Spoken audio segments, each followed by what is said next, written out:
오늘도 하나님의 말씀을 나눌 때에 하나님께서 우리 모두에게 생명의 은혜를 내리워 주시기를 축복합니다. 새로 오신 분이 계셔서 말씀을 드리고 시작합니다.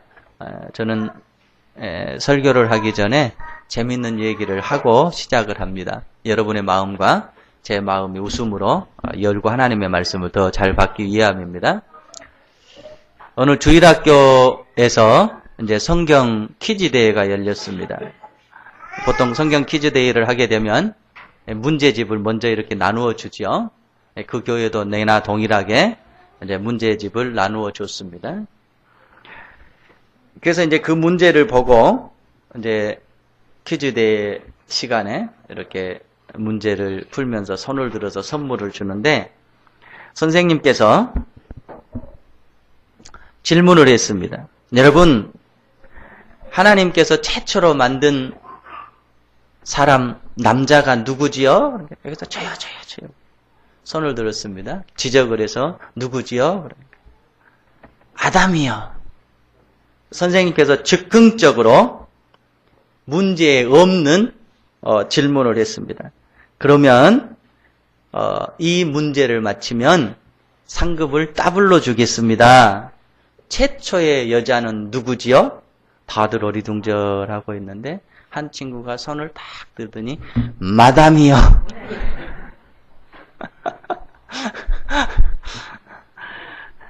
네, 오늘 말씀의 제목은 감옥에서 왕궁으로입니다.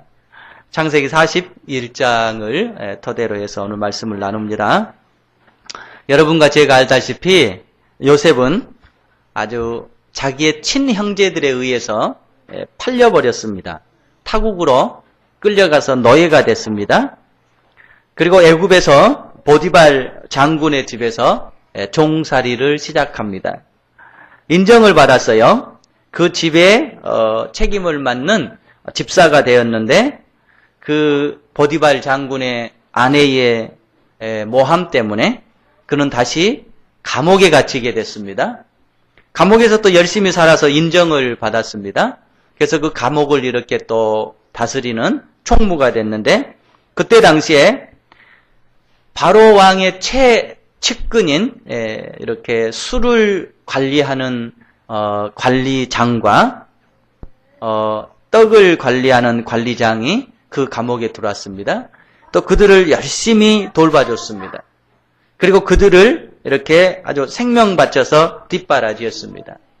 그리고 한 사람은 그 제목에 따라서 처형이 됐지만 한 사람은 다시 바로의 측근으로 복직이 됐습니다.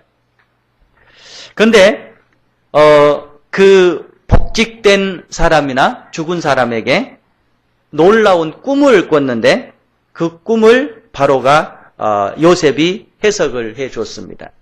그런데 그 꿈이 요셉이 해석한 대로 그대로 이루어졌습니다.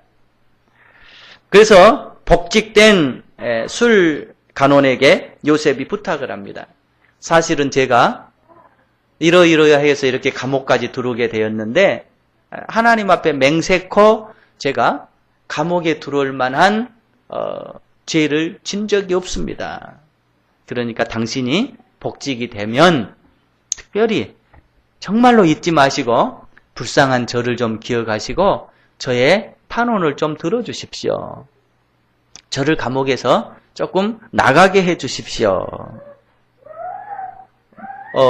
확실하게 약속을 했을 겁니다. 그리고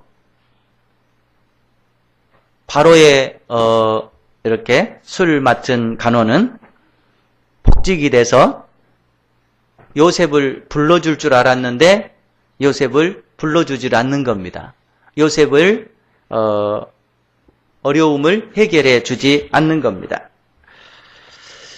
요셉은 정말로 날마다의 삶 속에서 어려움이 있었고 날마다의 삶 속에서 힘듦이 있었겠지만 사실은 그거보다 더 힘듦이 없었을 것입니다. 요셉의 마음속에는 타오르는 꿈들이 있었습니다. 그러나 그 꿈들은 이미 물거품처럼 사라져 버린 지 사실은 오래됐습니다. 요셉의 삶은 사람들로부터 예면당했고 또 잊혀져 버렸고 버림받은 느낌이었습니다. 하지만 요셉의 마음속에는 늘 간직하고 있는 게 있는데 그것은 하나님이었습니다. 하나님의 계획과 또 하나님의 섭리와 하나님의 인도를 늘 요셉은 느끼면서 살아가고 있었습니다. 마침내 요셉의 꿈은 이루어집니다. 그가 애굽의 총리가 됩니다. 그리고 애굽을 구할 뿐만이 아니라 자기 백성을 구하고 자기 가족을 구하게 됩니다. 그리고 그 족속을 통해서 우리의 구세주 예수 그리스도가 탄생하게 됩니다. 그래서 보통 성경학자들은 요셉을 오실 예수 그리스도의 그림자다 그렇게 보기도 합니다. 여러분, 요셉은 사실 오늘 우리에게 또 성경은 요셉에 대해서 뭐라고 얘기하고 있냐면 신앙인의 최고의 아름다운 삶을 보여주고 있는 일생이라고 얘기합니다. 그러니까 요셉을 통해서 저와 여러분들에게 하나님께서 말씀하시고자 하시는 그 첫 한마디를 얘기하라고 한다면 여러분의 삶 속에나 제 삶 속에 하나님의 섭리가 있다고 하는 것입니다. 여러분 속에 하나님의 섭리가 있고 제 속에 하나님의 섭리가 있다라고 하는 것을 알려주고 있는 겁니다.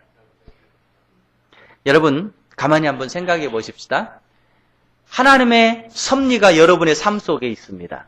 제 삶 속에 있습니다. 요셉을 통해서 하나님께서 우리에게 가르쳐주고자 하신 것이 바로 그 내용입니다.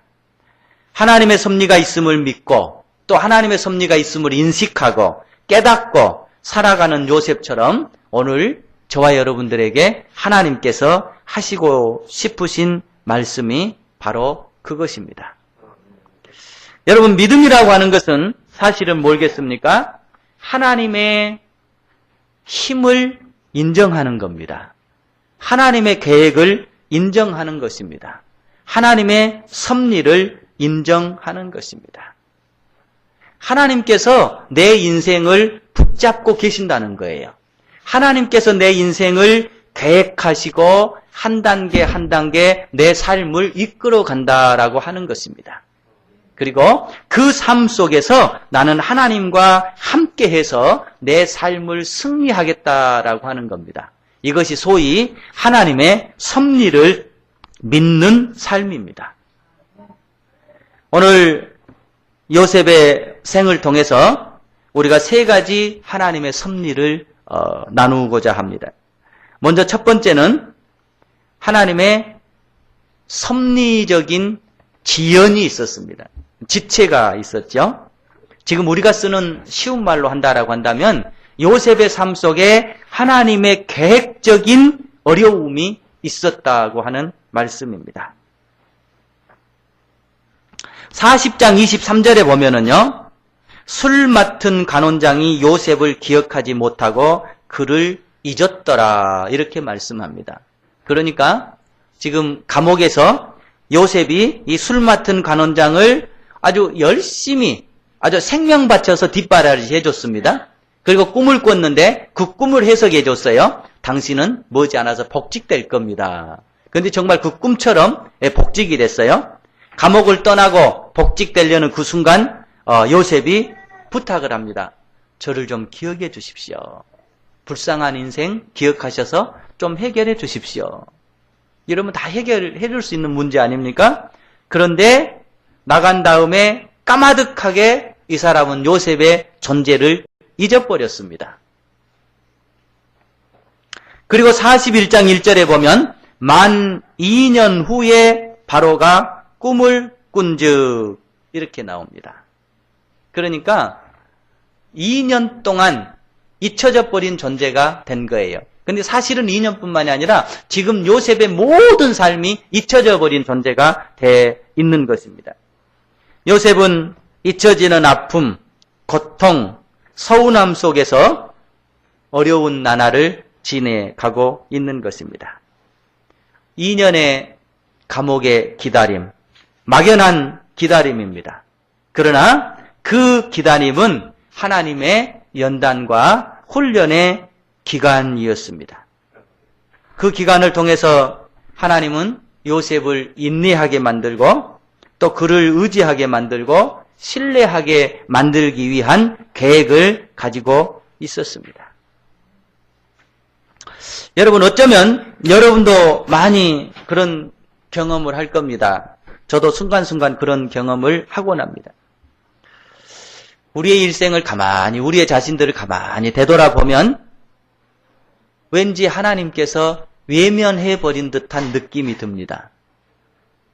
아무리 기도하고 아무리 불러봐도 우리의 기도는 그냥 허공에서 사라져버리는 메아리처럼 여겨질 때가 있습니다. 하나님이 축복하시고 하나님께서 함께 하신다고 하는데 내 삶에 변화의 기미들이 전혀 보이지 않을 때도 있습니다.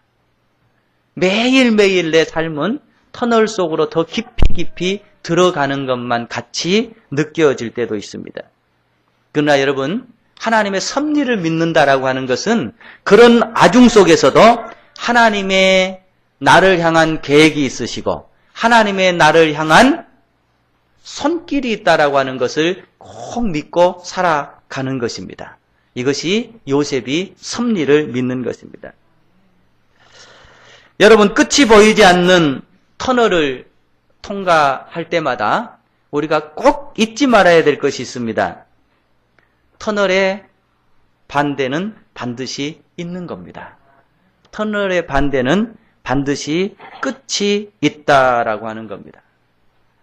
터널은 어둡고 힘들고 때로는 지치기도 합니다. 그러나 가만히 우리가 바꿔 생각해 보면 그 터널은 빨리 가기 위한 또 하나의 계획입니다. 여러분, 저는 이렇게 그런 토목 같은 걸 잘 모르니까 모르겠습니다만 우리가 가만히 한번 상식적으로 생각을 해 보십시다. 도로를 뚫을 때요, 이렇게 큰 고속도로라든지 이런 도로를 뚫을 때 그냥 뚫은 게 아니랍니다. 먼저 항공기를 이용해서 그 지형을 전부 촬영을 한답니다. 그리고 그 지형을 한눈에 내려다보면서 도로를 어떻게 해야 가장 편하게, 가장 짧게, 가장 효율적으로 만들 수 있을까를 연구를 한답니다. 그리고 큰 산을 만날 때 이 산을 넘어갈 거냐 아니면 터널을 뚫을 거냐를 전문가들이 놓고 많이 연구를 한답니다. 그래서 넘지 못할 산이라고 한다면은 그곳에 터널을 뚫는다라고 하는 거예요. 그러니까 터널은 반드시 높은 산을 넘어가야 되는 것과 손익계산한다라고 하는 거예요. 넘어가는 것이 이로운 거냐 아니면 뚫은 것이 이로운 거냐. 그래가지고 손익계산을 다 해서 넘어가야 될 산이면 넘어가겠지만 아니야, 이건 넘어가지고는 안 되겠다라고 한다면 터널을 뚫는데요. 근데 여러분, 하나님께서도 마찬가지실 것입니다. 여러분과 저를 하나님은 우리가 알 수 없는 천국에서 바라보고 계신 겁니다.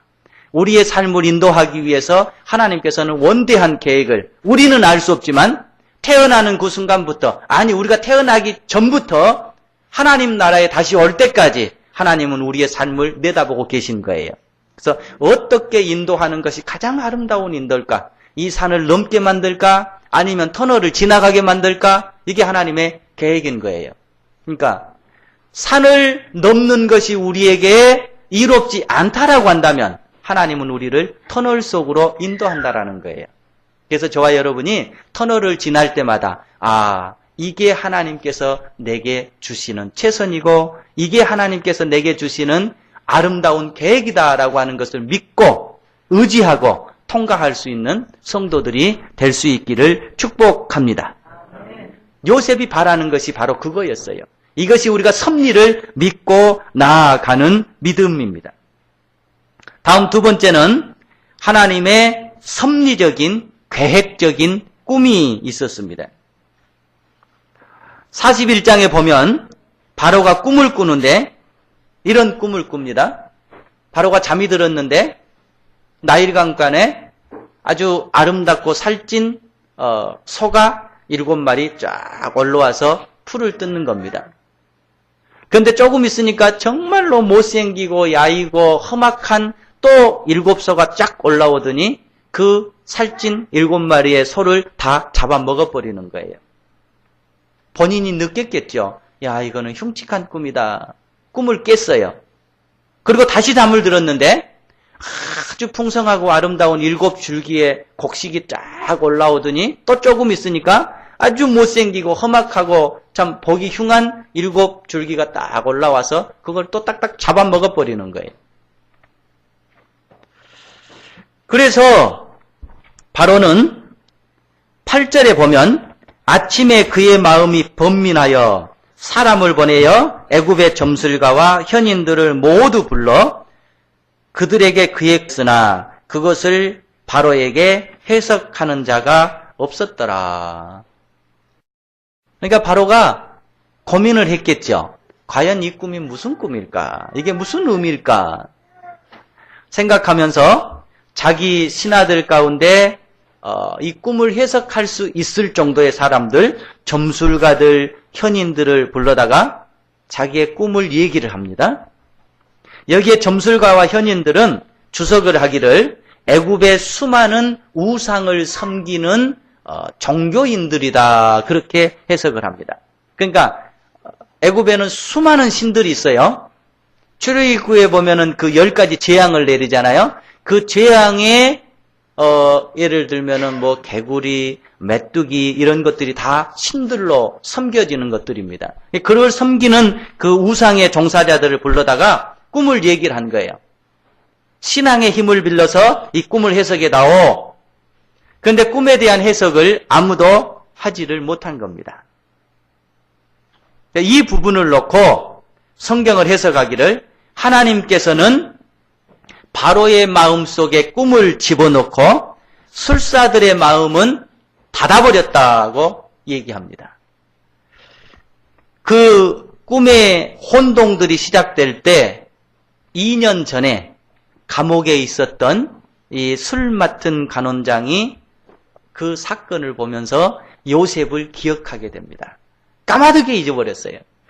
그런데 그걸 보면서 바로에게 가서 왕이시여, 제가 치부를 드러내는 게 참 죄송합니다만 2년 전에 제가 감옥에 갇힌 일이 있지 않았습니까? 제가 감옥에 갇혀 있었는데 그 저를 시종했던 히브리 한 청년이 있었는데 그 청년이 저와 그 이미 2년 전에 처형을 당했던 친구의 꿈을 해석한 적이 있습니다. 그런데 신기하리만큼 그 꿈을 그대로 해석을 했습니다. 맞게 해석을 했습니다. 제가 까마득히 잊고 있었습니다. 혹시 그 청년을 한번 불러가지고 왕의 꿈을 해석하게 하면 어떻겠습니까? 해석할 길이 없으니까 바로 왕이 그 청년을 불러 세웁니다. 결국 고통 가운데 준비된 한 영혼, 요셉을 하나님께서는 바로 앞에 서게 만든 겁니다. 이것이 지금 하나님의 시나리오였던 것입니다. 바로가 세워졌습니다. 그리고 꿈을 해석을 합니다. 왕이 이러이러하게 꿈을 꿨다. 요셉이 듣고 나서 이건 이런 일입니다. 이렇게 하시면 좋겠습니다. 그러면서 왕께서 2가지의 꿈을 꿨는데 사실은 이거 2가지가 다 똑같은 꿈입니다. 7일은 7년을 의미하는 겁니다. 그리고 똑같은 꿈을 반복해서 꾸는 것은 하나님께서 반드시 이루고자 하시는 하나님의 의지를 나타내는 겁니다. 해석하자면 7년 동안 이 애굽 땅에 좋은 풍년이 오게 될 겁니다. 그 풍년 7년이 끝나면 아주 험악한 흉년 7년이 오게 될 겁니다. 그러니까 이제 이거를 대비하기 위해서 지혜로운 사람들을 택하셔서 그들이 애굽 땅을 관리하게 하십시오. 그리고 감독관을 주어서 7년 동안 풍년이 들 때 그 풍년의 수확의 5분의 1을 걷어서 저장을 하십시오. 그리고 7년 동안 저장을 해서 그 다음에 7년의 흉년을 그 저장된 음식으로 버텨나갈 수 있도록 하십시오. 라고 오늘날로 치면은 최고의 마스터 플랜을 내놓게 됩니다. 요셉은 미래를 예측했습니다. 그리고 미래를 예측해서 그 미래를 대비하기 위한 최고의 대비책을 내놨습니다. 절대적인 계획입니다. 이것이 바로의 통치를 살렸고 애굽을 살렸고 유대 나라를 살렸습니다. 요셉은 이렇게 자신의 삶이 어려움에도 불구하고 미래를 예측하는 힘이 있었습니다. 그리고 그 미래를 예측할 뿐만이 아니라 그 미래를 대비하는 힘까지 있었던 것입니다. 오늘 요셉을 통해서 하나님께서 우리에게 주시고자 하시는 또 하나의 메시지가 있다라고 한다면 미래라고 하는 것입니다. 여러분은 여러분의 미래를 어떻게 예측합니까? 또 저는 저의 미래를 어떻게 예측할 수가 있겠습니까? 정말로 한치 앞을 보지 못하는 게 우리 사람이지 않겠습니까? 그러나 그럼에도 불구하고 우리가 믿음의 눈으로 우리의 삶을 바라본다라고 한다면 우리는 우리의 미래를 다 예측할 수가 있습니다. 분명한 건 뭘까요? 하나님의 손안에 여러분이 들어 있습니다. 하나님의 손안에 제가 들어 있습니다. 하나님의 뜻 안에서 우리가 살아나가는 것이 최고의 미래를 향한 대비책입니다. 여러분, 늘 여러분의 인생의 미래를 바라볼 수 있기를 축복합니다. 우리가 미래를 바라보지 못하고 삽니다. 그저 하루하루 자기의 앞을 내다보면서 내일이라고 하는 존재를 잃어버리고 살아갈 때가 많이 있습니다. 요셉은 우리에게 미래를 얘기합니다. 미래를 대비하기를 얘기합니다. 여러분과 저는 하나님의 신앙을 가지고 살아간다라고 하는 것은 내일의 이 땅의 미래뿐만이 아니라 하늘의 미래까지 바라보면서 살아가야 함을 말씀하고 있습니다. 여러분의 미래를 바라보십시오. 하늘의 미래까지 바라보면서 살아가는 성도들 되시기를 축복합니다. 요셉의 또 하나의 위대성이 있다라고 한다면 그것은 바로에게 분명히 얘기합니다. 왕이시여, 제가 지금 이런 계획과 이런 미래와 이런 대비책을 얘기합니다마는 이것은 사실은 저의 지혜가 아닙니다. 하나님께서 제게 주시는 지혜입니다. 라고 얘기합니다. 요셉은 자기의 삶을 통해서 섭리를 믿었을 뿐만이 아니라 하나님의 영광을 위해서 내 삶을 불태우겠다라고 하는 계획을 철저하게 자기의 삶 속에 깔고 있습니다. 그래서 요셉에게 있어서 중요한 것은 오직 하나님의 영광인 겁니다.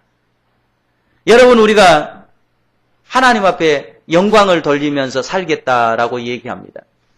소요리 대요리 문답의 첫 질문도 사람의 목적이 뭔가라고 물을 때 하나님의 영광을 위한 존재입니다. 이렇게 얘기합니다. 그런데 여러분, 제가 또 여러분들이 하나님 앞에 영광 돌릴 수 있는 것은 언제 영광을 돌릴 수 있느냐? 우리가 잘 될 때. 잘 될 때는 우리가 하나님 앞에 영광을 돌리기가 꽤 쉽습니다.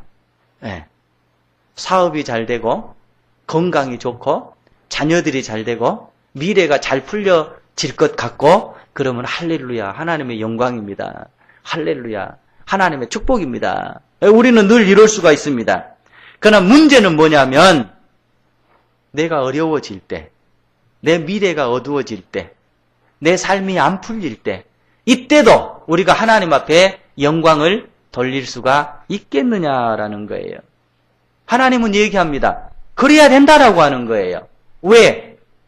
하나님의 여러분을 향한 어려움, 저를 향한 어려움, 하나님께서 여러분의 인생 속에 터널을 뚫을 때, 여러분의 삶을 터널로 인도할 때 그것은 하나님의 또 다른 계획이 있다라고 하는 거예요. 그러니까 어려울 때도 힘들 때도 하나님 앞에 영광을 돌려야 함을 말씀하고 있습니다. 요셉의 삶을 강한히 보세요. 영광 돌릴 수 있는 삶이 아직까지는 아니거든요. 정말로 삶의 구렁텅이로 깊이 빠져만 들어가고 있는 삶입니다. 그럼에도 불구하고 요셉은 그 어려움 가운데서도 아닙니다. 지금 이렇게 이 일을 풀어갈 수 있는 것은 하나님의 지혜고 하나님의 축복입니다 하면서 바로에게 하나님을 얘기하고 있는 겁니다. 자, 그 모습을 하나님은 하늘에서 다 내려다보고 계신 것 아닐까요? 아, 저 어린 생명이 참 너무나도 마음이 아프게 그 어려운 삶을 살아나가면서도 불구하고 하나님을 배반할 만도 하고 하나님을 모른다고 할 만도 하고 하나님을 예면할 만도 하고 하나님을 불평할 만도 한데 시종일관 하나님 앞에 영광을 돌리는 거예요. 시종일관 하나님 앞에 충성하는 거예요. 이쯤 되면 제 생각입니다만은 하나님은 굉장히 미안하셨을 것 같아요. 네. 나는 너에게 이런 어려움을 주는데 나는 너에게 이런 아픔을 주고 있는데 그럼에도 불구하고 너는 끝까지 내게 영광을 돌리는구나. 너는 끝까지 내 이름을 높이는구나. 하나님께서 굉장히 미안해 하셨을 것 같아요. 그 심정 여러분 이해되세요? 네. 그 심정 여러분 느껴져요? 하나님께서 이제 또 하나의 섭리를 베푸시고 계십니다. 세 번째, 하나님의 섭리적인 구원입니다. 이제 하나님께서 요셉을 구원하시는 거예요. 요셉의 마음을 위로하십니다. 요셉의 흐르는 눈물을 닦아주십니다. 잃어버린 요셉의 인생을 찾아줍니다. 요셉의 삶 속에 면류관으로 그를 보상해주고 있는 것입니다. 여러분 오늘 본문 39절에서 45절 말씀을 한번 보시기를 바랍니다. 자, 제가 빨리 읽겠습니다. 요셉에게 이르되 바로가 하는 말이에요. 하나님이 이 모든 것을 내게 보이셨으니 너와 같이 명철하고 지혜 있는 자가 없도다. 너는 내 집을 다스리라. 내 백성이 다 내 명령에 복종하리니 내가 너보다 높은 것은 내 왕자뿐이니라. 바로가 또 요셉에게 이르되 내가 너를 애굽 온 땅의 총리가 되게 하노라 하고 자기의 인장반지를 빼고 요셉의 손에 끼우고 이를테면 옥새예요. 옥새. 국새를 지금 요셉에게 인계를 해주는 거예요. 네 마음대로 찍으라는 거예요. 그에게 세마포 옷을 입히고 최고의 관직의 왕포를 입혀주는 겁니다. 금사슬을 목에 두르고 자기에게 있는 버금 수레를 왕만이 탈 수 있는 전용, 오늘말로 하면은 방탄 차량을 내준 겁니다. 그리고 애굽의 총리가 되게 했고 내 말이 없으면 애굽 사람이 수족을 놀릴 수 없는데 네 말 한마디에 왕의 권위가 세워질 것이라고 왕의 권위를 세워줍니다. 그리고 또 그를 결혼을 시키는데 최고의 제사장 가문의 딸을 그의 아내로 세워주고 있습니다.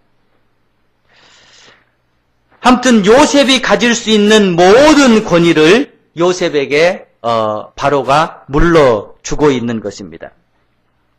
그래서 한순간에 정말로 감옥에서 왕궁으로 옮겨집니다. 한순간에 거지에서 왕자로 바뀝니다. 종에서 통치자로 바뀌는 겁니다. 여러분 요셉의 이 일생을 통해서 저와 여러분에게 주시는 하나님의 또 하나의 메시지가 있다고 한다면 우리의 할 일은 하나님을 향해서 하나님께서 여러분의 삶 속에 제 삶 속에 하나님의 계획이 있음을 알고 하나님의 손길이 인도하심을 있음을 알고 고통스러울 때나 눈물을 흘릴 때나 아픔이 있을 때나 소원이 이루어지지 않을 때나 희망이 절망으로 변할 때나 꿈이 사라질 때나 하나님의 섭리를 바라보라고 하는 말씀입니다. 요셉처럼 인내하시고 요셉처럼 하나님 의지하시고 요셉처럼 하나님의 영광을 바라보며 요셉처럼 하나님 앞에 영화를 올릴 수 있는 삶이 여러분의 삶이 되고 제 삶이 될 수 있기를 축복합니다. 이것이 하나님의 섭리를 바라보면서 사는 삶입니다. 요셉의 이대한 점이 있습니다. 그가 권력을 가졌습니다. 그가 바로의 파워를 가졌습니다. 그러나 그 위대한 권력, 그 위대한 파워를 요셉은 자신을 위해서는 한 번도 사용하지 않았다라고 하는 점입니다. 그는 바로의 권력을 가졌습니다. 바로의 파워를 가졌습니다.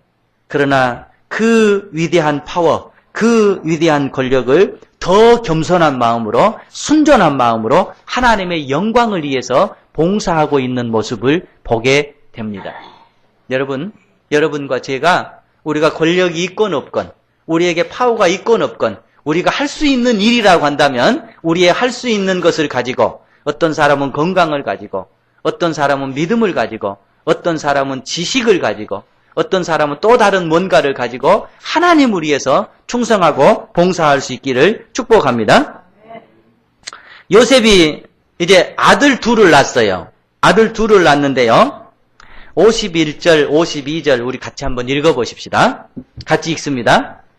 요셉이 그의 장남의 이름을 므낫세라 하였으니 하나님이 내게 내 모든 고난과 내 아버지의 온 집 일을 잊어버리게 하셨다 하며 차남의 이름은 에브라임이라 하였으니 하나님이 나를 내가 수고한 땅에서 번성하게 하셨다 함이었더라.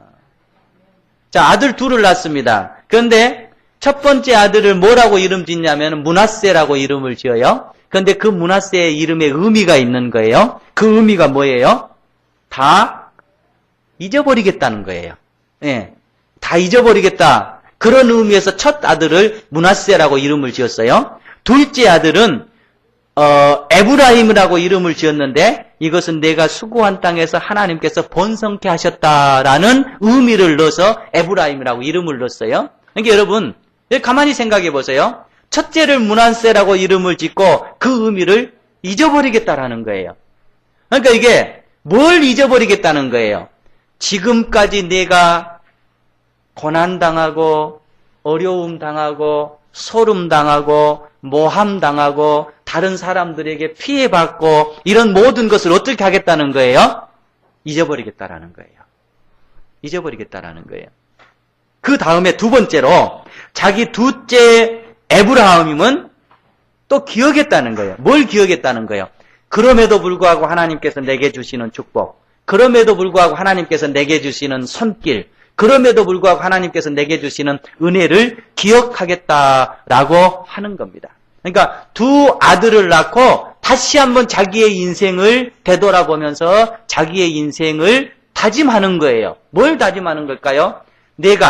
내게 다가온 좋지 아니하는 건 다 잊어버리겠다라는 거예요. 그리고 내게 다가오는 하나님의 좋은 손길은 또 어떻겠다는 거예요? 반드시 기억하겠다라고 하는 겁니다. 여러분 우리가 그렇잖아요. 잊어버릴 건 잘 잊어버리십시다. 기억할 건 잘 기억하십시다. 그런데 타락한 마음을 가지고 있는 우리의 영혼들은 어떻게 해요? 좋은 것은 기억해야 되잖아요. 그런데 쉽게 잊어버립니다. 그리고 얼른 잊어버려야 될 내게 다가온 서운함, 내게 다가온 아픔, 누군가 내게 주는 피해 이런 건 어떻게 해요? 또 잘 기억하고 마음속에 탁 간직했다가 언젠가는 내가 갚아주리라 이런 삶의 자세를 가지고 있지 않습니까? 그런데 요셉은 반대예요. 내게 아픔을 줬던 모든 것들은 다 잊어버리겠다. 그래서 므낫세라고 첫째 아들의 이름을 하고 또 우리는 쉽게 잊어버리는 하나님의 축복, 하나님의 섭리를 내가 어떠한 일이 있어도 잊지 않고 기억하겠다라고 하면서 그의 이름을 에브라임이라고 붙여주고 있습니다. 여러분, 이런 얘기가 있어요. 사람들이요, 은혜는 물에다 새기고 원하는 돌에다 새긴다라는 말이 있습니다. 이게 무슨 의미일까요? 은혜는 어디에다 새긴다고요? 물에다 새긴대요. 원한은 어디에다 새긴대요? 돌에다 새긴대요. 그러니까 은혜는 어떻게 됐는 거예요? 쉽게 사라져 버리는 거예요. 그런데 원한은 돌에다 딱 세워놓으니까 어떻게 되는 거예요? 절대 안 사라지는 거예요. 네. 하나님은 그걸 원치 않으시는 거예요. 반대를 얘기하는 거예요. 은혜는 어디에다 새긴다? 돌에다 새긴다라는 거예요. 원한은 어디에다 새긴다? 물에다 새긴다라는 거예요. 구약 성경에 보면 그러잖아요. 하나님께서 이스라엘 백성을 인도할 때마다, 기적을 체험할 때마다, 하나님의 역사를 경험할 때마다 그들은 뭘 세워요? 돌 기둥을 세우는 거예요. 그리고 그것에다 딱 이름을 붙여놔요. 하나님께서 이런 기적을 베풀어 주셨습니다. 하나님께서 이런 기적을 베풀어 주셨습니다. 왜 돌에다 세워놓는 거예요? 잊지 않으려고 하는 거예요. 잊지 않으려고. 그러니까 곧 이 말은 뭐냐면 하나님께서 우리에게 주시는 좋은 기회는 어떠한 일이 있어도 잊지 아니하고 반대로 내게 다가오는 아픔과 슬픔과 내게 다가오는 해로움은 어떻겠다는 거예요? 다 잊어버리겠다라고 하는 겁니다. 그것을 철저하게 자기 두 아들을 낳으면서 다시 한번 인생에 경험을 했던 사람이 누구냐면은 다시 한번 자기의 인생에 결단을 했던 사람이 누구냐면은 요셉인 거예요. 그러니까 여러분 요셉이 이런 결단을 하게 되는데 우리가 심리적인 배경을 보면은 요셉이 싸운 거예요. 내게 이런 권력이 주어졌는데 내게 이런 파워가 주어졌는데 자기의 말 한마디면 지금 고국 땅에 있는 자기의 형제 자매들은 지금 당장 자신 앞에 와서 무릎을 꿇을 수 있단 말이에요. 이놈들을 불러들여? 이놈들을 감옥에 쳐넣어? 자기의 심령 속에서 안 일어났겠습니까? 안 일어날 수가 없는 거예요. 그런데 하나님의 은혜로 누르는 거예요. 하나님의 은혜로 막는 거예요. 그러면서 결단을 하는 겁니다. 내가 이러면 안 되지. 내가 하나님의 섭리를 믿고 사는데 이러면 안 되지. 그러면서 자기들의 자녀들을 낳고 이름을 붙여주고 나는 이러했지만 이런 인생을 살았노라라고 자기 자신들에게 자기 자녀들에게 자신의 신앙을 물러주기 위해서 이런 이름을 붙여주고 있는 것입니다.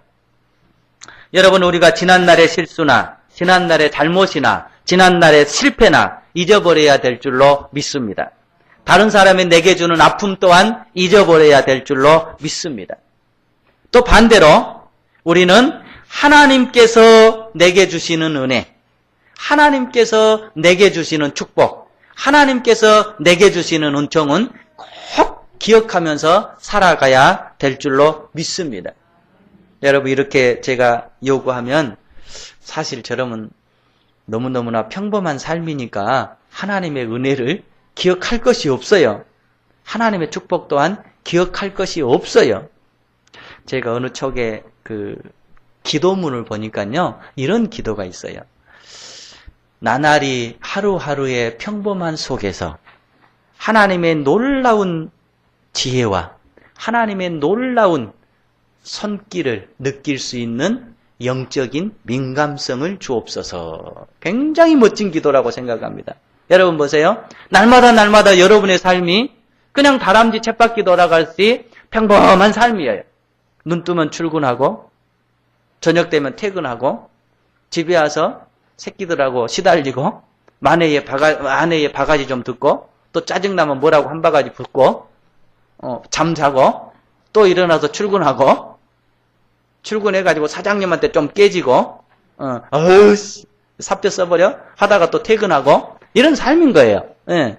이런 삶에서 벗어나지를 않아요. 여러분의 삶도 그러고 목사의 삶인들 뭐 다른 게 있겠어요. 다 마찬가지예요. 짜증나고 힘들고 어렵고 때려치우고 싶고 이런 삶입니다. 이 평범한 삶이란 말이에요. 내게 하나님의 은혜를 기억하고 내게 하나님의 축복을 기억하고 내게 하나님의 은총을 이런 게 은총입니다. 내밀 것이 없단 말이에요. 그런데 얘기를 합니다. 평범한 속에서도 하나님의 놀라운 지혜와 하나님의 손길과 하나님의 은총을 느낄 수 있는 민감한 영적인 지혜를 주옵소서, 민감성을 주옵소서 얘기하는 거예요. 여러분, 오늘 요셉은 우리에게 현대를 어떻게 살아가야 될 것인가, 우리의 삶을 어떻게 살아가야 될 것인가를 여러 각도에서 말씀해 주고 있습니다. 결론을 맺습니다. 여러분 속에, 요셉 속에 하나님의 섭리가 있었듯이 여러분 속에 하나님의 섭리가 있는 줄로 믿습니다. 그 섭리를 믿고 바라보고 하나님과 함께 여러분의 인생의 작품을 잘 써갈 수 있기를 축복합니다.